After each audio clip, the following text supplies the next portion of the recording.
అందరికీ praise the lord. దేవుని నామానికి మహిమ. విశాఖపట్నం మరియు పరిసర ప్రాంత ప్రజలకు గొప్ప శుభవార్త. స్వస్థత, విడుదల, తైలాభిషేక ఆరాధన విశాఖపట్నం మహాపట్టణంలో ఆగస్టు 13వ తారీఖు ఉదయం 9 గంటలకు నిర్వహించబోతున్నాం. కనుక ఈ వీడియో చూస్తున్న ప్రతి ఒక్కరూ పరిగెత్తుకుంటూ రావాల్సిందిగా ప్రభు పేరట మనవి చేస్తున్నాను. కుటుంబాలలో శాంతి లేక, నెమ్మది లేక, కుటుంబాల్లో నిందలు, అవమానాలు, కష్టాలు, కన్నీళ్లతో బాధపడుతున్నారా? పరిగెత్తుకుంటూ రండి. ఉద్యోగం లేక బాధపడుతున్నారా? పరిగెత్తుకుంటూ రండి. మీ జీవితాలలో పరిశుద్ధాత్మ దేవుడు గొప్ప అద్భుతాలు జరిగించబోతున్నాడు. శక్తివంతమైన స్తుతి ఆరాధన, హృదయాన్ని కదిలించే వర్తమానాన్ని పరిశుద్ధాత్మ దేవుడు మీ కొరకు రిలీజ్ చేయబోతున్నాడు. కనుక వేలాదిగా తరలిరండి, దైవ దీవెనలు పొందండి. మరచిపోకండి, సుబ్బలక్ష్మి కళ్యాణ మండపం కాదు, గురుజాడ కళాక్షేత్రంలో మార్చబడింది. కనుక వైజాగ్ పరిసర ప్రాంత ప్రజలు ప్రతి ఒక్కరు కూడా గమనించి ఆగస్టు 13వ తారీఖు గురుజాడ కళాక్షేత్రంలో జరగబోతున్నటువంటి ఈ సువార్త, స్వస్థత, విడుదల మహాసభలను విజయవంతం చేయాల్సిందిగా ప్రభు పేరట మనవి చేస్తున్నాను. దేవుడు మిమ్ములను, మీ కుటుంబాన్ని దీవించి ఆశీర్వదించును గాక. ఆమేన్. Praise the lord.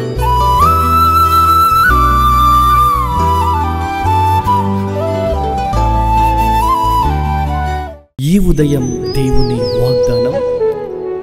నీకు వాగ్దానం ఇచ్చిన దేవుడు నమ్మదగినవాడు, నిన్ను విడువడు, ఎడబాయడు. ప్రైజ్ ది లార్డ్ అండి. Good morning. అందరు బాగున్నారా? ప్రభువైన యేసుక్రీస్తు నామంలో ఉదయకాల సమయంలో అందరికీ ప్రత్యేకమైన శుభములు తెలియజేస్తూ ఉన్నాను. మరి గొప్ప సాక్ష్యాలను మీ ద్వారా మేము వింటూ ఉన్నాం. ఉదయం దేవుని వాగ్దానం ద్వారా ఎంతగానో బలపరచబడుతూ ఉన్నాను. మరి మేము ఆశీర్వదించబడాలంటే, మేము దీవించబడాలి అంటే మరి ఎలా జీవించాలి, దేవునికి ఎలా ఇష్టకరంగా బ్రతకాలో, ఇలా ఒకటేంటి ప్రతి విషయాన్ని బట్టి దేవుడు మరి మాట్లాడుతూ ఎంతో ధైర్యాన్ని ఇస్తూ ఉన్నారు. మా జీవితాలను దేవుడు మార్చివేశారు. ఒకప్పుడు మేము ఇలా ఉండేవాళ్ళం కాదు, ఇప్పుడు సరిచేయబడ్డాము, చాలా అద్భుతంగా మా జీవితాలు లీడ్ అవుతున్నాయని గొప్ప సాక్ష్యాలు మీరు చెప్తున్నప్పుడు మేము ప్రభువుని ఎంతగానో స్తుతిస్తున్నాం. మీరు ఇలానే బలపరచబడాలి, మీరు గొప్పవారు అవ్వాలి. మా ప్రార్థన ఎప్పుడు మరి మీకోసం ఉంటుంది. మరి ఉదయకాల సమయంలో ప్రతిరోజు లాగానే ఏ ఉదయం కూడా దేవుని మాటల్ని అందరం కలిసి ధ్యానిస్తూ ముందుకు సాగుదాం. ఈ ఉదయకాల సమయం ప్రత్యేకంగా పరిశుద్ధాత్మ దేవుడు మనందరితో మాట్లాడుతున్న తన ప్రత్యేకింపబడిన మాటలు ఆదికాండము 15వ అధ్యాయము 1వ వచనం. భయపడకుము, నేను నీకు కేడము, నీ బహుమానము అత్యధికమగునని చెప్పెను. ఆమేన్. దేవుని నామానికి మహిమ కలుగును గాక. అద్భుతకరమైన మాటలు కదండి. భయపడకుము అంటున్నారు దేవుడు. నేను నీకు కేడముగా ఉన్నాను కదా, ఎందుకు భయము? నీ బహుమానాన్ని నేను అత్యధికముగా చేస్తూ ఉన్నాను, నేను నీకు ఇచ్చే బహుమానం. ఆమేన్. ఎంత చక్కగా ఉదయకాల సమయంలో పరిశుద్ధాత్మ దేవుడు మాట్లాడుతూ ఉన్నారు కదా. చూడండి, దేవుడు మనతో చేసిన మరి ఏదైతే ప్రామిస్ ఉందో, అంటే నిబంధన ఉందో, మరి అది ఎన్నటికి కూడా మరి అది నిరర్థకం కాదండి.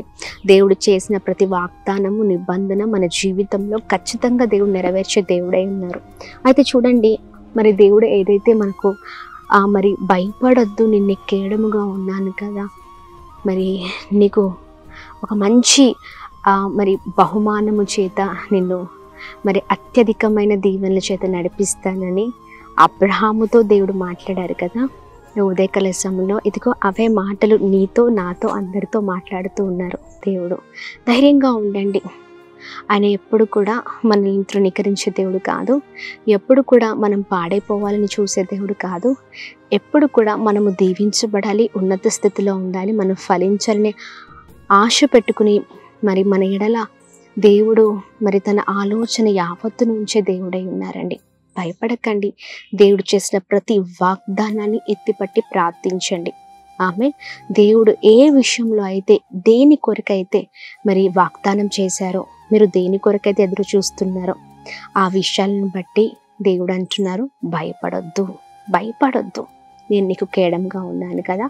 కొన్నిసార్లు మనుషుల వైపు చూసి, మనుషుల మాటలు విని మనం ఎంతగానో ఆయాసపడుతూ ఉంటాం, బాధ పెట్టుకుంటూ ఉంటాం. అయ్యో, ఎందుకు నన్ను ఇంతలా బాగా మరి తృణీకరిస్తున్నారు, నన్ను ఎందుకు ఇంత నిందిస్తున్నారు, అవమానిస్తున్నారు, నేనేం ద్రోహం చేశాను, నేనేం తప్పు చేశానని అనుకుంటూ ఉంటారు మనుషులు కదా. అలానే మనల్ని నిరుత్సాహంలోనికి తీసుకొని వెళ్తూ ఉంటారు. కానీ మనుషుల వైపు కాదండి, దేవుని వైపు చూచే వారిగా మనం ముందుము కాక. అందుకనే దేవుడు అంటున్న ఉదయకాల సమయంలో చూడండి, మీ బహుమానము అత్యధికమగునని చెప్పాను. ఆమె ఈ రోజున దేవుడు పిల్లల విషయంలో కావచ్చు, లేదా ఉద్యోగం విషయంలో కావచ్చు బహుమానాన్ని ఇస్తా అన్నారా?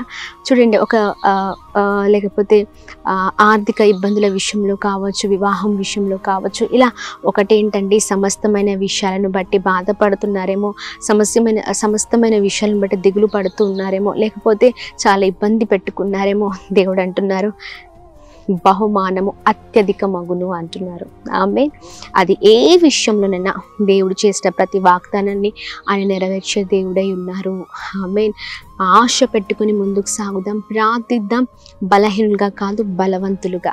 ఆమె మన ప్రార్థన ఖచ్చితంగా దేవుడు మనల్ని ఉన్నతమైన స్థితిలో మరి ఉంచడానికి కారణమవుతుంది. మనం ప్రార్థన చేస్తూనే ఉండాలండి, నిరుత్సాహపడడానికి, అధైర్యపడడానికి వీలు లేనే లేదు. ఆయన మనకు కేడముగా ఉన్నారు, ఆయన మనకు కేడము.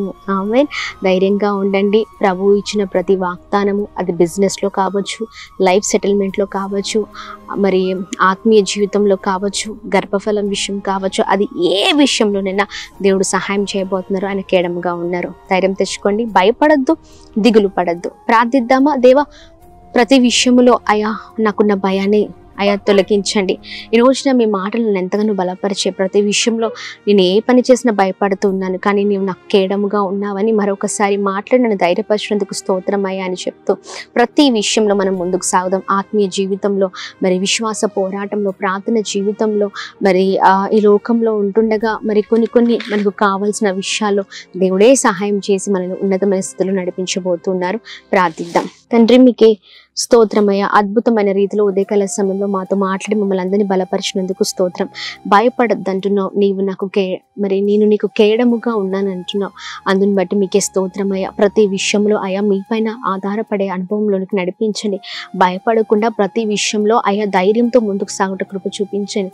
మీరు మాకు పిరికి ఆత్మని ఇవ్వలే, కానీ ధైర్యం కలిగిన ఆత్మనిచ్చావయ్యా. ప్రతి ఒక్కరు మీ మాటను చేతన పట్టుకొని ముందుకు సాగుట కృప చూపించండి. మాలో ప్రతి బలహీనతను తొలగించండి. మీరు నాకు సహాయం చేయండి అయ్యా, మా అందరికి సహాయం చేయండి. మీరు తోడుగా ఉండమని వేడుకున్నాం అయ్యా. ఇదిగోండి అయ్యా, ప్రతి విషయంలో అయ్యా నిరీక్షణ కలిగి నా దేవుడు ఖచ్చితంగా నా జీవితంలో అయ్యా అద్భుతాన్ని చేస్తారని విశ్వాసముతో, నాకు మంచి చేస్తారని, నాకు మేలే చేస్తారని ప్రతి విషయంలో అయ్యా ఇదిగోండి విశ్వాసంతో ముందుకు సాగుట కృప చూపించండి. మాలో ఉన్న ప్రతి బలహీనతలు, ప్రతి వ్యతిరేకం తొలగించండి. ఉదయకాల సమయంలో ప్రత్యేకంగా ఎంతమంది అనారోగ్యంతో ఉన్నారు, మంచి ఆరోగ్యాన్ని, క్షేమాన్ని కలగచ్చండి. గొప్ప స్థితిలో గొప్పవారగుదురుగా కానీ ప్రార్థన చేసిన ఉదయకాల సమయంలో birthdays, marriage days, special events celebrate చేసుకున్న వారందరి పట్ల మీ దయ, మీ కృప, మీ కనికరం మెండుగా కుమ్మరిస్తూ అందరినీ బ్లెస్ చేయమని ఏస్తున్నామని అడుగుతున్నాం తండ్రి. ఆమెన్, ఆమెన్, ఆమెన్. అందరికీ praise the lord. God bless you. దేవుడు మిమ్మల్ని, మీ కుటుంబాలను దీవించి సకల సమృద్ధి చేత ఆశీర్వదించును గాక. ఆమేన్.